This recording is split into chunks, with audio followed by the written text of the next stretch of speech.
I did not die on a throne. I died on the road with an empire breaking behind me. My name was Darius, King of Kings, and history would remember me as the man Alexander defeated. They would say I ran from Issus. They would say I ran again from Gaugamela. And when the last dust settled, they would call him great and call me the ending. But before I became the shadow in another man's legend, I was not born to lose an empire. I was not born as the name you remember from maps, mosaics, and stories of Alexander's unstoppable march. Before the crown, I was Gaugamela, a man from a branch of the royal house, close enough to inherit danger. The Achaemenid throne did not come to me through peace. It came through poison, fear, and exhausted bloodlines.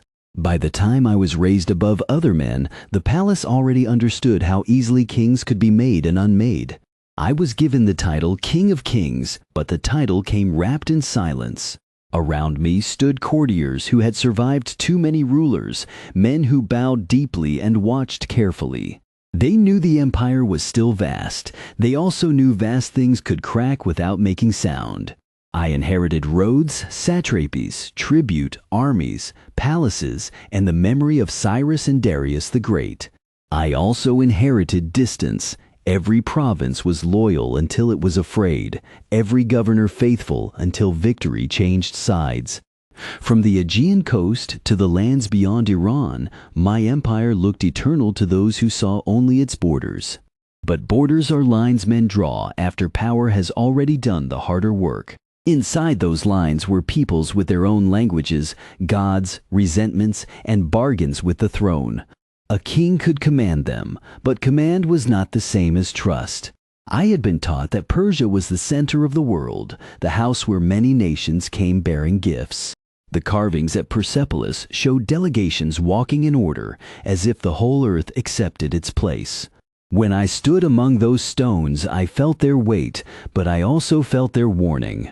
An empire carved in stone can still depend on men made of fear. Before Alexander, there had been Greeks in our story for generations. They had fought us, served us, mocked us, borrowed from us, and feared us.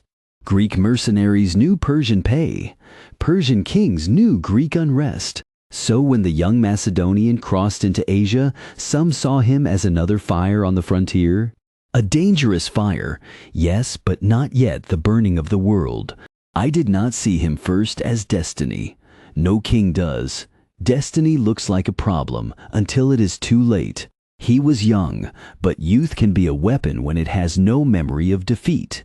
He moved quickly, struck boldly, and understood something many older kings forget.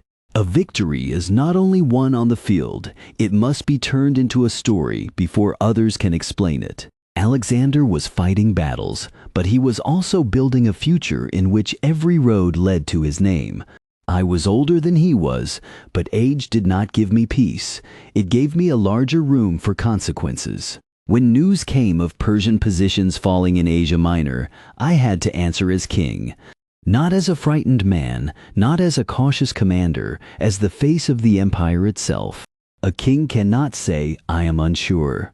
He can only gather men until uncertainty is hidden by banners. So I gathered the armies of the empire and moved west. With me came nobles, guards, servants, scribes, commanders, and the long shadow of royal expectation. My family came too, because a Persian king did not travel as a lone soldier. A king carried his house, his blood, and the visible proof of his legitimacy. At Issus, the land narrowed around us. That was my first lesson in how a great empire could become too large for the ground beneath it. I had men, horses, wealth, and rank, but the field refused to become the empire I imagined. Alexander did not need to defeat all of Persia in that moment. He needed to reach me. When his cavalry drove toward the royal center, the battle became smaller than armies and sharper than fear. I remembered the pressure before I remembered the details.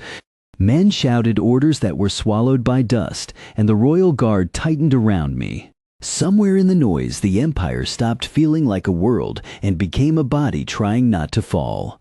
Then came the moment later generations would not forgive me for. I left the field. There are many ways to say it: retreat, escape, flight, preservation of the king, failure of courage. History prefers the shortest word because the shortest word leaves the least room for mercy. I know what it looks like. A king's chariot turning away can make thousands of brave men feel abandoned. A soldier may withdraw and remain a soldier. A king withdraws and becomes an accusation. Yet in that moment, I believed my life still belonged to the empire. If I died at Issus, Persia might lose not only a battle, but the symbol that could gather resistance again. That is how I explained it to myself. Perhaps it was true. Perhaps it was fear wearing the robes of duty. The battle was lost, but the wound that followed was worse. My mother, my wife, and my daughters fell into Alexander's hands. A king may speak of provinces with a steady voice. He cannot speak steadily of his family in captivity. They were not trophies to me. They were not pieces in a tale of conquest. They were the private rooms of my life, suddenly opened by an enemy. Later, men praised Alexander for treating them with honor. Perhaps he did. Perhaps he understood that mercy could humiliate a defeated king more deeply than cruelty.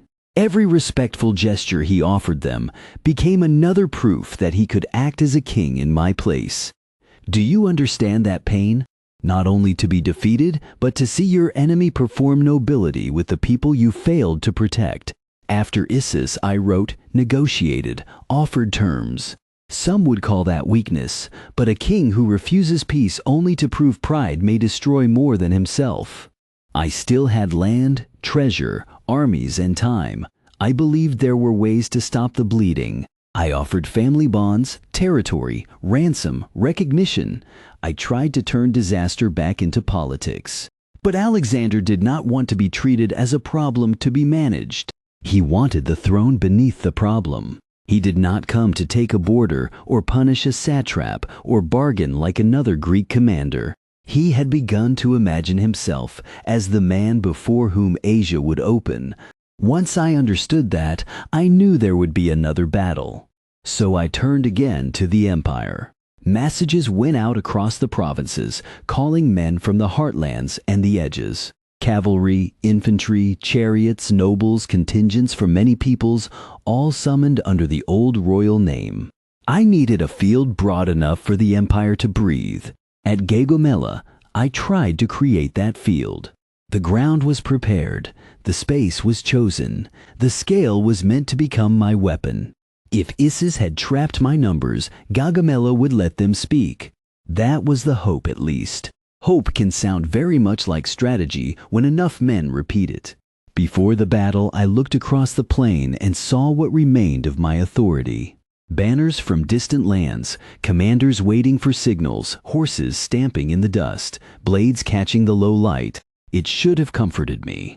Instead, I understood that a king can be surrounded by thousands and still stand alone. Every man there had his own reason for fighting. Some fought for Persia, some for pay, some for duty, some because their satrap had ordered them there. Alexander's men fought for him in a way my empire could not easily imitate. That does not mean they were better men. It means their story was simpler. A smaller army with a single hunger can cut through a larger army made from many obligations. When Gaugamela began, the plain came alive with motion. Chariots rolled forward, cavalry shifted, dust rose, and the careful order of command met the terror of impact.